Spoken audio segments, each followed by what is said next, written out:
Jalan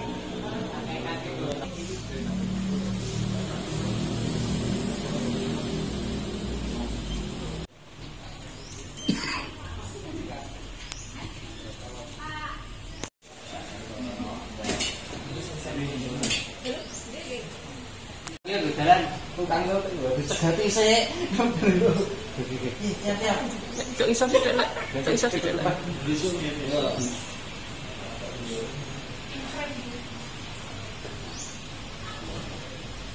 Nganggo masker.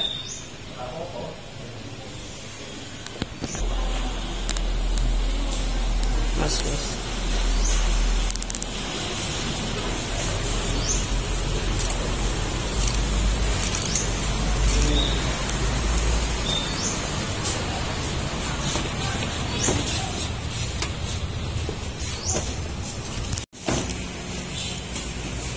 Ya, Pak.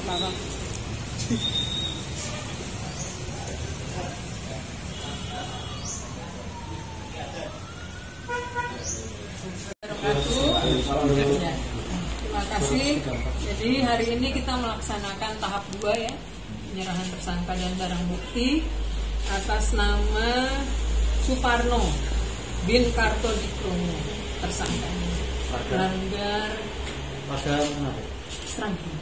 ya. Melanggar primer pasal 2 ayat 1, junto pasal 18 ayat 1 huruf B ya. Kemudian juga junto 55 ayat 1, subsidiarnya pasal 3 junto pasal 18 ayat 1 huruf B Undang-Undang RI nomor 31 tahun 99. Juntonya juga pasal 55 ayat 1 ke 1 KUHP. Jadi tahun 2018 di Desa Trombol Mondokan dilaksanakan kegiatan program pendaftaran tanah sistem lengkap atau PTSL. Tersangka menjabat sebagai staf pada seksi penanganan masalah dan pengendalian program pertanahan di BPN Kabupaten Sragen. Tapi sekarang beliau sudah pindah ya, tersangka. Dan masuk dalam susunan Panitia Satuan Tugas Yuridis Desa Trombol Kecamatan Mondokan. Nah, ini untuk saksi-saksinya kemarin sudah selesai persidangannya.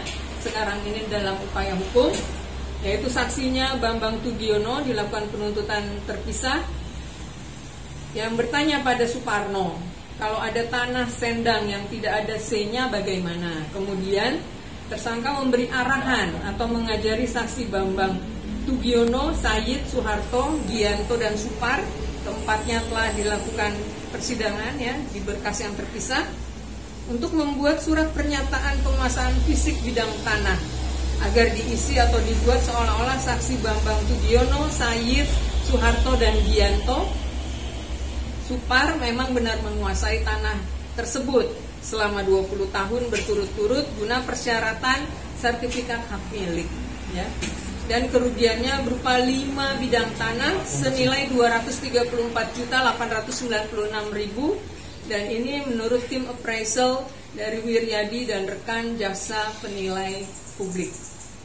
Jadi itu kalau untuk pasal 2 ayat 1 tadi junto pasal 18 ancamannya adalah penjara seumur hidup, paling singkat 4 tahun dan paling lama 20 tahun, dendanya 200 juta, paling banyak 1 miliar. Untuk subsidiarnya pasal 3 itu penjara seumur hidup, paling singkat 1 tahun dan paling lama 20 tahun, dendanya 50 juta dan paling banyak 1 miliar. Demikian disampaikan, terima kasih. Wassalamualaikum warahmatullahi wabarakatuh. Ini berarti otaknya ya, dari serangkaian kejahatan itu. Iya. Ya, ini sempat sakit kok. Kenapa disebut agak lama dengan yang keempat itu? Karena kita masih harus membuat, karena sekarang dia tidak mengakui perbuatannya, itu masalahnya. Sampai sekarang? Sampai saat ini tidak mengakui. Walaupun ini dia seperti dari tersangka tetap dia tidak mengakui. Ya, makanya kita cari bukti-bukti supaya di persidangan nanti bisa terbukti. Begitu. Perannya apa Bu? Membuatkan sertifikat itu? Ya, mengarahkan. Pengarah ya. Ya. Sekarang tugas di mana Bu? Katanya sudah pindah dari Karanganyar. Sekarang di BPN Karanganyar. Iya. Terus dari barang bukti yang ditemukan apa Bu? Dari barang buktinya sertifikat, ya, kemudian sertifikat, ada buku-buku juga terkait dengan proses ya.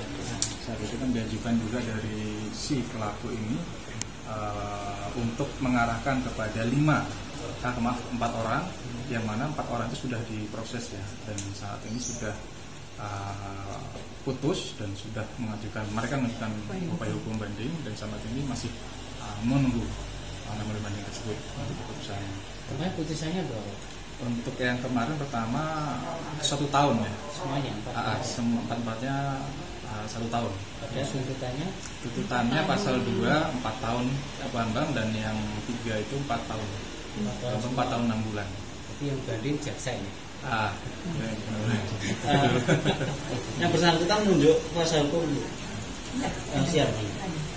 Untuk sementara ini penunjukan ya. penunjukan dari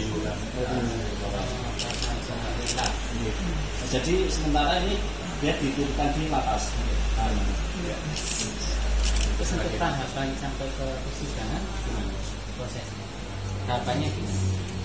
Setelah ini kemudian apa? Jadi setelah dilakukan tahap 2 ini, penyerahan tersangka dan barang bukti dari keputusan kejaksaan, nanti dengan jangka waktu 20 hari ya masa penahanan. Setelah itu atau sebelum 20 hari nanti kita terlibat untuk menolak marah. 20 hari maksimal.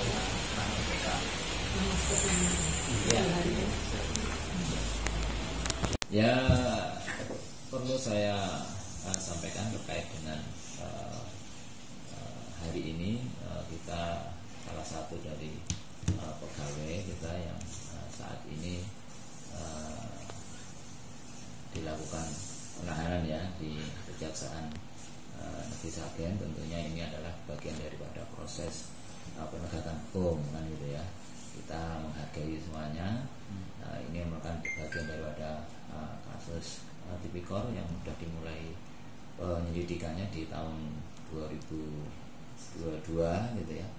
Sudah ditetapkan TSK-nya di 2022 gitu ya. Ini berproses saat ini adalah pada tahapan penyerahan berkas dan tersangka kejaksaan P21 kan gitu ya.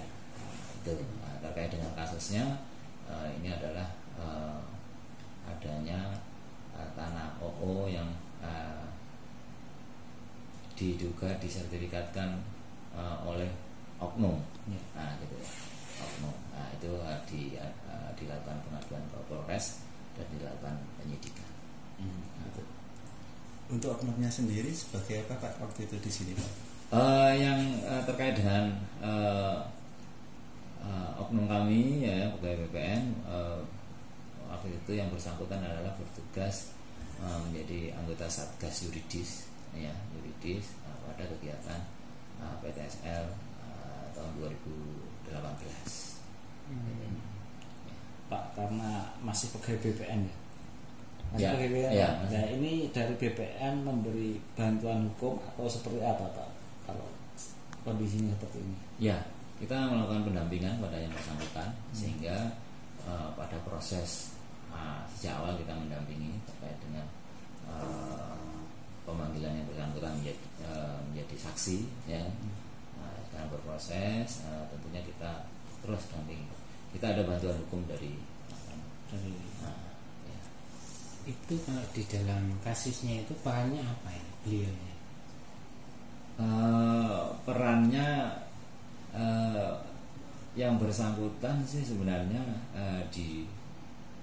disangakan memberikan pengarahan terkait dengan pembuatan surat ataupun dokumen yang kurang firm gitu ya.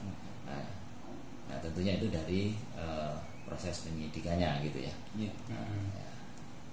Tapi beliaunya nggak mengakui ya Pak? Ya, itu haknya beliau pada penyidikan itu. Beliau menyampaikan bahwa beliau sebatas ya memberikan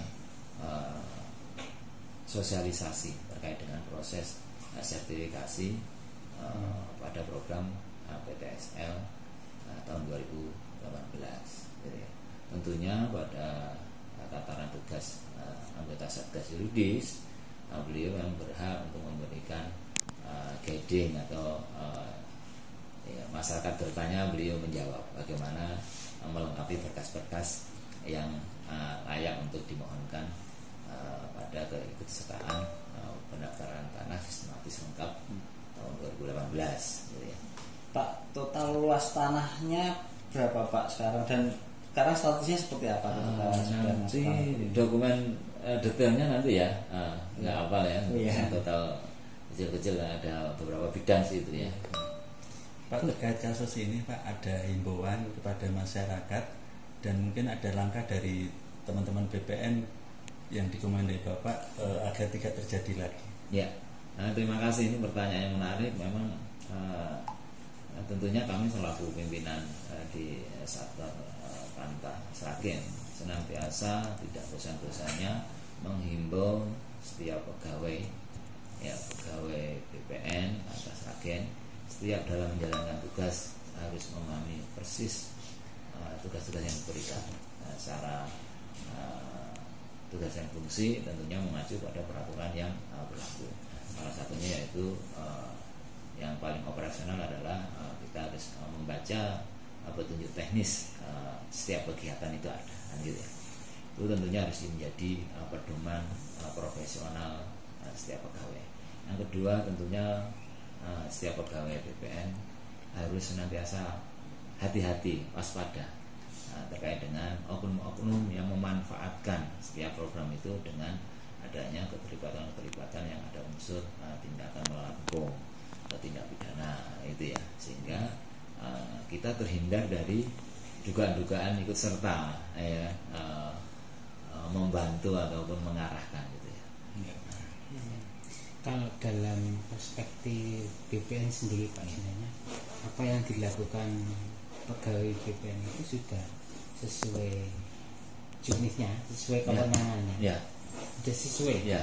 Makanya pada kegiatan pendampingan kita juga menguatkan bahwa apa yang telah disampaikan yang bersangkutan kepada para penegak hukum, tentunya beliau sudah bertugas sesuai dengan kewenangannya. Ya. Adapun yang lainnya yang menjadi alat bukti terkait tersangkaan beliau terhadap perbuatan melawan hukum yang didugakan atau yang disangkakan, itu menjadi kewenangan penyidik untuk menetapkannya. Jadi alat buktinya hanya itu sertifikat itu. Ya, nanti lebih jelasnya untuk di kepolisian yang tahu persis yang gitu. Apa yang kita juga nggak tahu. Menurut Bapak, oknum pegawai tersebut sudah sesuai melakukan sesuai teknisnya gitu ya.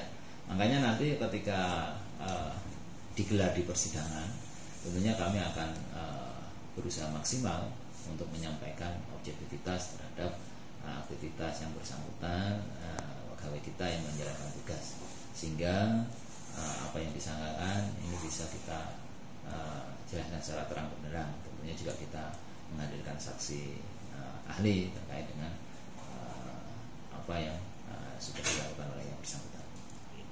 Apa ada keuntungan tertentu Pak yang didapat? Nah, ini menarik. Saya sudah berulang kali meyakinkan yang bersangkutan apakah dari kegiatan PTSN ini mendapatkan keuntungan. Ya nggak ada, karena ini yang bersangkutan disangkakan turut serta. Ya gitu. Ya, itu nanti akan terbukti di sidang, di persidangan. Nah, saat ini yang bersangkutan juga tidak pernah merasa mendapatkan keuntungan atas kegiatan aktivitas yang beliau lakukan di 2018 itu.